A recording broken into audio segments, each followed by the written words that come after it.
আসসালামাইকুম প্রিয় ভাই বোনেরা, আপনারা সবাই ভালো আছেন? আলহামদুলিল্লাহ, আমিও ভালো আছি। কাজের জন্য এখন রেগুলার আর ভিডিও দেওয়া হয়নি, আর এখন অনেক দিন পরে আজকে এই বড় ভিডিওটা দিচ্ছি। আমাদের ধান নেওয়া শেষ হয়ে গেছে, মরিচও তুলছিলাম, শুকায় গেছে। এখন আবার নতুন করে মরিচ তোলা হয়েছে। কাঁচা পাকা যেগুলো ছিল গাছের মধ্যে সব তোলা হয়ে গেছে। মরিচ তত একটা ভালো হয়নি, তার জন্য দুইবারে একদম মরিচের কাজ শেষ।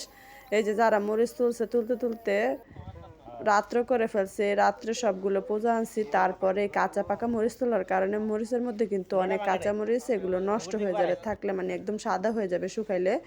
তার জন্য বসে সবাই মিলে মানে বাগানের মধ্যে বসছি, এখানে সবাই কাজ করে, যে দেখে সেই সাথে বেছে দিচ্ছে।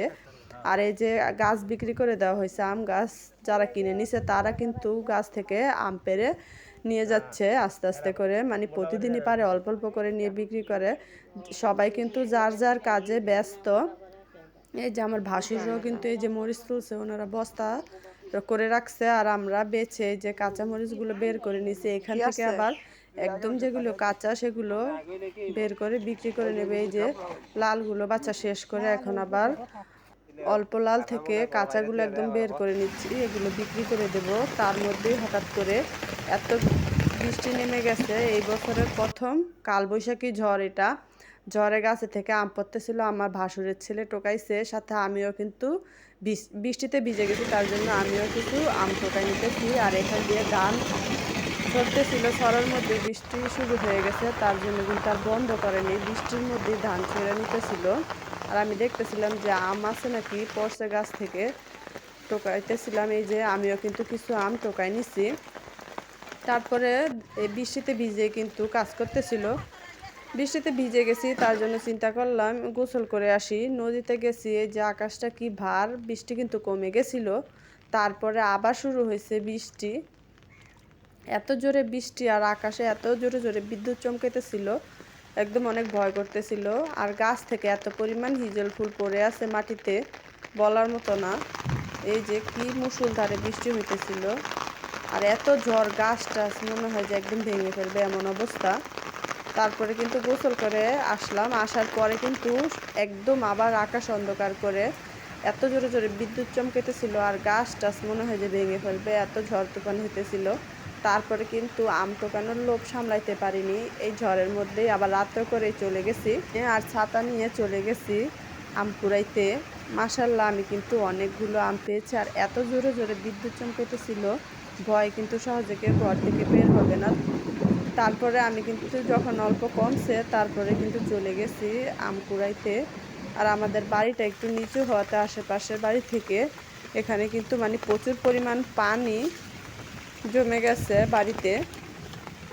তার মধ্যে কিন্তু আমি আম টোকাইতেছিলাম, একদম মাশাল্লাহ একটা পাতি ভরে আম টোকাইছি।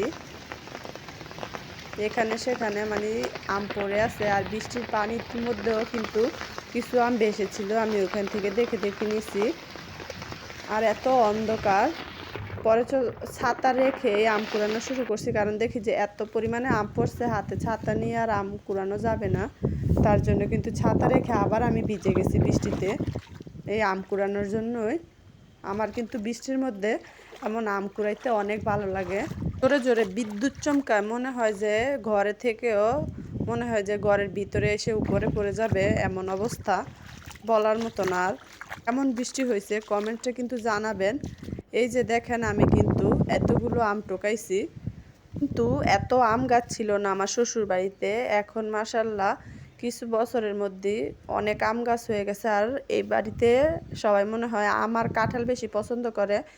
অনেক আম গাছ আর কাঁঠাল গাছ লাগানো হয়েছে, আর অন্যান্য গাছ কিন্তু একদমই নাই বললেই চলে, সারা বছর খালি থাকে। এই যে তারপরের দিন সকালে চলে গেছি মাঠে ঢেঁড়স পাড়তে, ঢেঁড়স খেতেও কিন্তু কি পরিমাণে পানি হয়েছে দেখেন।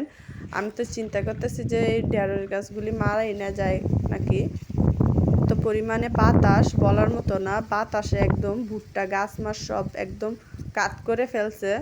ভুট্টাগুলিও কিন্তু পেরে ফেলতে হবে, না হলে নষ্ট হয়ে যাবে। এই যে ঘাস টাস যা আছে সব একদম বাতাসে আর তুফানে সব কিন্তু একদম নষ্ট করে ফেলছে, আর এত পরিমাণে বাতাস এখানে এত পরিমাণে বৃষ্টি হয়েছে, আমাকে কমেন্টসে অবশ্যই জানাবেন। মধ্যে পাখিরা কিন্তু মুখে করে এনে এনে আমকুরুস ফল কি সুন্দর করে ফেলায় রাখছে। আমি বলতেছি ভারের জন্য কিন্তু মরিচ ভালো মতো ছড়াইতেও পারতেছি না। আজকে এই পর্যন্ত। আল্লাহ হাফেজ। ভিডিওটা ভালো লেগে থাকলে আমার চ্যানেলটাকে সাবস্ক্রাইব করে দিয়ে আমার পাশেই থাকবেন। আল্লাহ হাফেজ।